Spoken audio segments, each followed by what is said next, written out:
പറഞ്ഞുകൊണ്ട് മൗലവി പറഞ്ഞതാണത്. നിങ്ങൾ കണ്ടോ, ഇത് പേരോടച്ചടിച്ചതല്ല, കാന്തപുരം അച്ചടിച്ചതല്ല, മറവൂർ ഇ.കെ. ഉസ്താദ് അച്ചടിച്ചതല്ല, മറവൂർ ഈയന ഉസ്താദ് അച്ചടിച്ചതല്ല.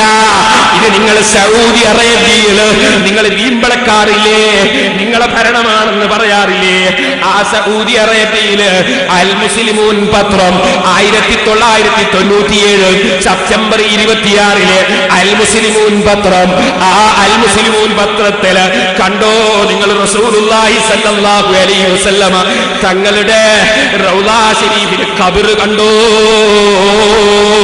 തുടക്കമെന്ന് വെക്കുമനെ ഖബർ കണ്ടോ. ശരിക്കും നിങ്ങൾ മനസ്സിലാക്കണം, അള്ളാന്റെ റസൂലിന്റെ ഖബർ, ആ ഖബറിന്റെ മേലെ അതാ അള്ളാഹുവിന്റെ റസൂലിന്റെ ഖബർ ശരീഫ് തലയുടെ അടുക്കലതാ എഴുതി വെച്ചിരിക്കുന്നു, അതാ ഖബർ റസൂലില്ലാഹി.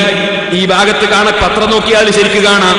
ഇനി നിങ്ങളോട് പറയട്ടെ, അതിന്റെ മേൽ അതിന്റെ അടുത്തതാ ഒരു മെഴുകുതിരി പോലൊരു സാധനം വെച്ചിരിക്കുന്നു. ഇങ്ങനെ കുത്തനെ കണ്ടോ നിങ്ങൾ വെച്ചിരിക്കുന്നത്. ഇനി അതിന്റെയും അപ്പുറത്ത് നിങ്ങളോട് പറയട്ടെ, മുസ്ലിമീങ്ങൾക്ക് വേണ്ടിയാ പറയുന്നത്. സെലഫികളോട് ഞാൻ പറയട്ടെ, എന്താണ് നിങ്ങളെ സെലഫി, എന്താ നിങ്ങളെ മുജാഹിദ്? ഇനി നിങ്ങളോട് പറയട്ടെ, ഇതിന്റെ മേലെ പട്ടുവസ്ത്രമുണ്ടെന്ന് പേരോടല്ല എഴുതുന്നത്. നിങ്ങൾ കേൾക്കണം, ജിദ്ദയിൽ നിന്ന് പുറത്തിറക്കുന്ന ഈ പത്രത്തിൽ നിന്ന് ഞാനൊന്ന് വായിച്ചു കേൾപ്പിക്കട്ടെ, കേട്ടോളൂ.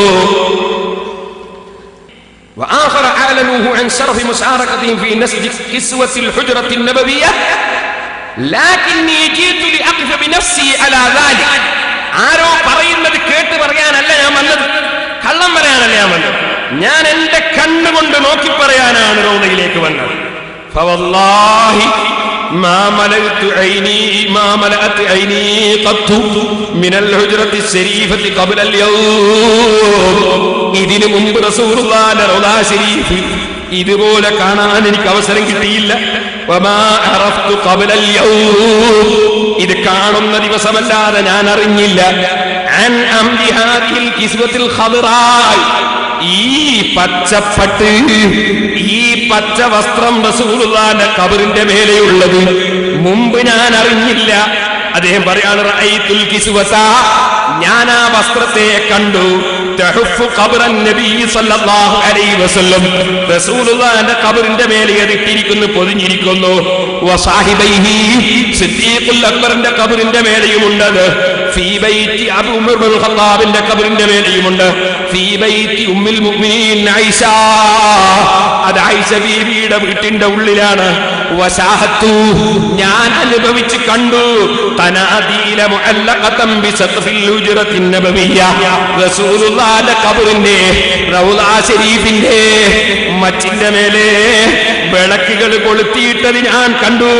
റഅയ്തു മിസ്ലഹാ, അതുപോലുള്ള വിളക്ക് ഞാൻ കണ്ടിട്ടുണ്ട്. ഫീ ജൗഫിൽ കഅബത്തിൽ മുശറഫ, കഅബ ശരീഫിന്റെ ഉള്ളിലും ഞാൻ വിളക്ക് കൊളുത്തിയത് കണ്ടിട്ടുണ്ട്. വഹിയ ഹയാദായ ഖദീമത്തുൻ മുസാഖത്തുൻ മിനൻ ദഹബി വൽ ഫിദ്ദതി, അത് വെള്ളി പൊന്നിനാൽ ഉണ്ടാക്കപ്പെട്ട പഴയ ഹദിയകളാണ് എന്നിങ്ങനെ പറഞ്ഞിട്ട് അദ്ദേഹം പറയാണ്, ഓ ജനങ്ങളെ, ഞാനൊന്ന് കൂടി പറയട്ടെ. അതാ വസ്തറദ ബഅദ ഖലീലിൻ കിസ്വത്തുൽ ഹുജ്റത്തിൻ നബവിയ്യതി ലാ തതബദ്ദലു കുല്ല ആമിൻ മിസ്ല കിസ്വത്തിൽ കഅബത്തിൽ മുശറഫ, കഅബയുടെ പട്ട് മാറ്റുന്നത് പോലെ റസൂലുള്ളാഹിന്റെ ഖബറിന്റെ മേലെയുള്ള പട്ട് സാധാരണ കൊല്ലത്തിൽ മാറ്റാറില്ല. ഫയ്യ മഹ്ഫൂദത്തുൻ ഫീ ബിനാഇൽ ഹുജ്റതി വബഈദത്തുൻ അയാദി അനിൽ അയാദി വഅമാലിൽ മനാഖി വയതിമ്മു തഗ്യീറുഹാ കുല്ലമാ ദാത്തിൽ ഹാജത്തു ഇലാ ദാലിക. കഅബത്തിന്റെ മേലെയുള്ള പട്ട് ലക്ഷങ്ങൾ വന്ന് തൊടുകയും പിടിക്കുകയും ചെയ്യുന്നത് കൊണ്ട് അത് കൊല്ലത്തിൽ മാറ്റേണ്ടി വരും. റസൂലുള്ളാഹിന്റെ ഖബറിന്റെ മേലെയുള്ള പട്ട് അത് ആളുകൾ വന്ന് തൊടുന്നില്ല, അതുകൊണ്ട് അത് കൊല്ലത്തിൽ മാറ്റേണ്ടതില്ല, ആവശ്യത്തിനെ മാറ്റാറുള്ളൂ. അത് സഊദി ഭരണാധികാരിയുടെ അഭിപ്രായം അനുസരിച്ചാണ് മാറ്റിയിടാറുള്ളത്. ഞാൻ ഓർമ്മിക്കുന്നു, സെലഫികൾ മുഴുവനും പഠിച്ചോളണം. എന്തെങ്കിലും പറഞ്ഞ് നടക്കുന്ന മൗലവിമാരെ പിന്നിൽ പോയിട്ട് അവസാനം ഈമാനില്ലാതെ ചത്തുപോകണ്ട, ശരിക്ക് പഠിച്ചോളണം. നിങ്ങൾ ശവകുടീരം എന്നല്ലേ അമ്പിയാക്കളെ ഖബറിനെ കുറിച്ച് പറഞ്ഞത്? ചത്തുപോകണ്ട, അതിന് നിങ്ങൾക്ക് കംപ്ലൈന്റ് ഉണ്ടാവില്ലല്ലോ. കാരണം ശവകുടീരം അമ്പിയാക്കളെ